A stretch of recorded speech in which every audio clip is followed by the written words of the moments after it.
Buen día. Continuaremos en esta oportunidad con el desarrollo de la unidad 4 denominada cinemática. En la clase anterior describíamos al movimiento circular uniforme, en el cual la partícula se mueve con rapidez constante, debido a que el módulo de velocidad es constante en una trayectoria circular y que existe una aceleración que es perpendicular a la velocidad y dirigida hacia el centro de la trayectoria, por lo que se llama aceleración centrípeta. En esta oportunidad estaremos hablando del movimiento circular uniformemente variado, que se abrevia como MCUV. En este movimiento, la velocidad posee un módulo con cambios proporcionales al tiempo y su dirección es continuamente variable. Un ejemplo podríamos mencionar un carrito de montaña rusa que frena y acelera al moverse en una trayectoria curvilínea.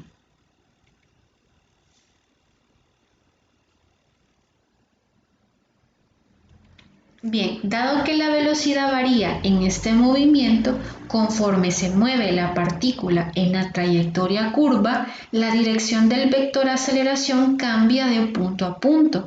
En cualquier instante, este vector puede descomponerse en dos componentes respecto a un origen en el centro del círculo. Una componente paralela al vector velocidad, que la podemos ver en la siguiente imagen, y que denominamos aceleración tangencial y la representamos como A sub t, que posee módulo constante. También hay una componente que es perpendicular al vector velocidad, lo podemos observar aquí, cuyo módulo es proporcional a la velocidad lineal al cuadrado. Representamos como A sub c y es la aceleración centrípeta, que como mencionábamos en los videos anteriores, siempre está apuntando hacia el centro de la trayectoria circular.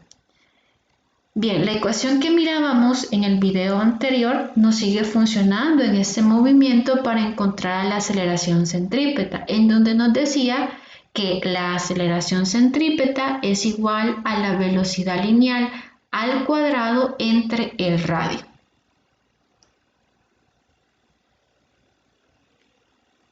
Una partícula se mueve con movimiento circular uniformemente variado cuando su velocidad tangencial y su velocidad angular experimentan cambios en el módulo proporcionales al tiempo. Esto expresado de forma matemática sería así. Y significa que existe una aceleración que es paralela al vector velocidad tangencial y que se denomina aceleración tangencial, como lo mirábamos en la diapositiva anterior. Bien, es importante saber que el vector aceleración tangencial es igual a la derivada del vector velocidad con respecto al tiempo.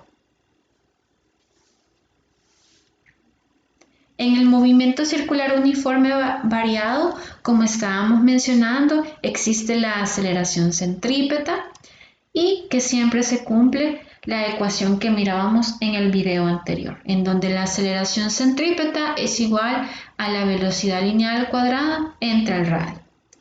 Bien, en este movimiento, a partir de todo lo que hemos visto, se define una aceleración total que representamos de la siguiente forma, y es la suma vectorial de la aceleración centrípeta y la aceleración tangencial. Como es un vector, la magnitud o su módulo de este vector aceleración se encuentra de la siguiente forma, que es la raíz cuadrada del módulo de la aceleración centrípeta elevado al cuadrado más la aceleración tangencial, su módulo, elevado al cuadrado.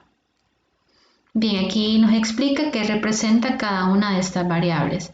El vector A nos representa a la aceleración lineal total, el vector A sub c a la aceleración centrípeta, que es la componente que va en la dirección radial de la aceleración lineal total.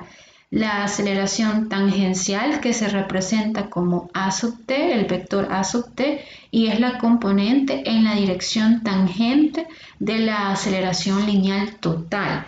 Bien, en este movimiento hay que tener mucho cuidado, pues en algunos ejercicios nos van a pedir a la aceleración total, que es por medio de estas ecuaciones. Pero también nos pueden pedir solo una componente, como la aceleración centrípeta o la aceleración tangencial. En la siguiente imagen podemos observar todas las variables involucradas en el movimiento circular uniformemente variado.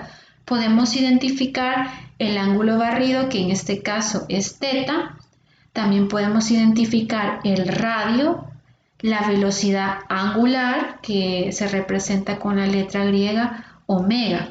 También podemos observar a la velocidad lineal de la partícula, que está relacionada con la rapidez angular por medio de la siguiente ecuación, en donde nos dice que la velocidad lineal es igual a el radio por la velocidad angular, que nos está indicando de que cuanto más lejos estemos del origen o del punto de origen, que en este caso es O, mayor va a ser la velocidad lineal. También podemos observar que la velocidad lineal es tangente a la trayectoria circular. Por otra parte, podemos observar que el vector aceleración tiene sus componentes rectangulares. El vector aceleración está representado con la flecha color naranja.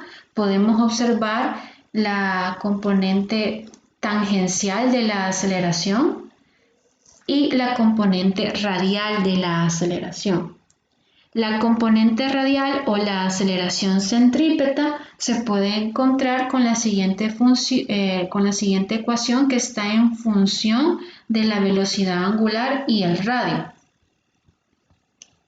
que es que la aceleración radial es igual a la velocidad angular al cuadrado por el radio. También podemos ver la otra componente, que es paralela a la velocidad y que es la aceleración tangencial, que actúa cambiando la magnitud de la velocidad de la partícula y que se puede obtener por la siguiente ecuación, que es el radio por la aceleración angular, que se representa con la letra griega alfa, un nuevo término que explicaremos más adelante.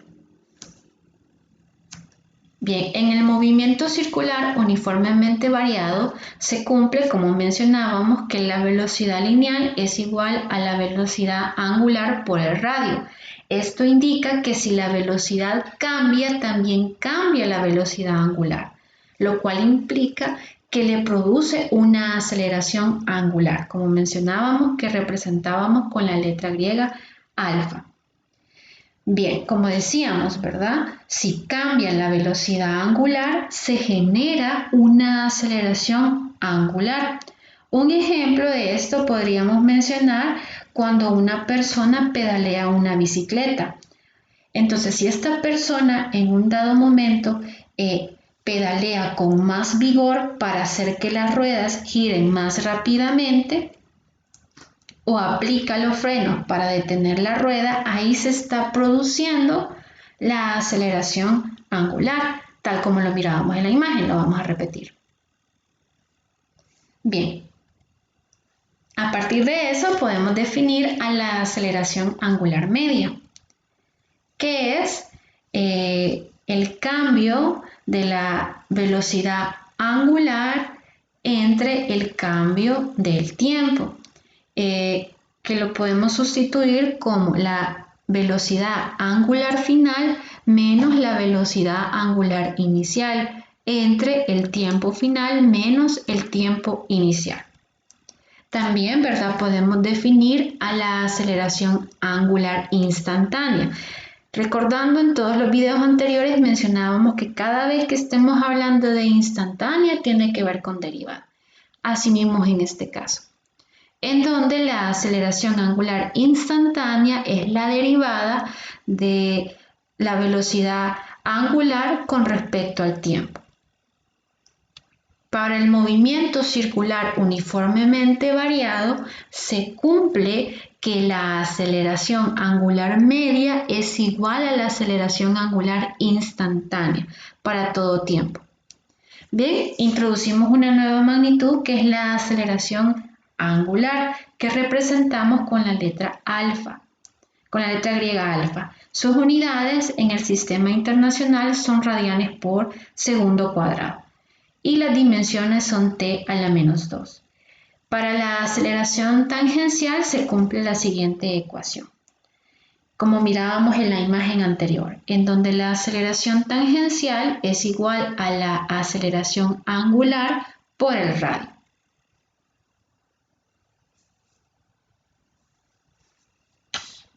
Bien, si la aceleración angular es constante, se pueden deducir ecuaciones para la velocidad y la posición angular, como se muestra a continuación en la siguiente tabla. Bien, en la tabla podemos evidenciar que existe una analogía entre las ecuaciones del movimiento rotacional, que son las que acabamos de ver, y hay una correspondencia con el movimiento rectilíneo, con aceleración constante. En este caso, podemos observar cómo se relacionan, en donde podemos decir que la velocidad angular final es igual a la velocidad angular inicial más la aceleración angular por el tiempo. El desplazamiento, en este caso angular, es igual a la velocidad angular inicial por el tiempo más un medio de la aceleración angular por el tiempo al cuadrado. También planteamos esta ecuación en donde decimos que la velocidad angular final al cuadrado es igual a la velocidad angular inicial al cuadrado más 2 veces la aceleración angular por el desplazamiento. Podemos ver bastante semejanza, ¿verdad? Con las variables del movimiento rectilíneo con aceleración lineal constante. Bien, el desarrollo del ejemplo 11, 12 y 13 se va a anexar en otro video. Muchísimas gracias por su atención. Hasta la próxima.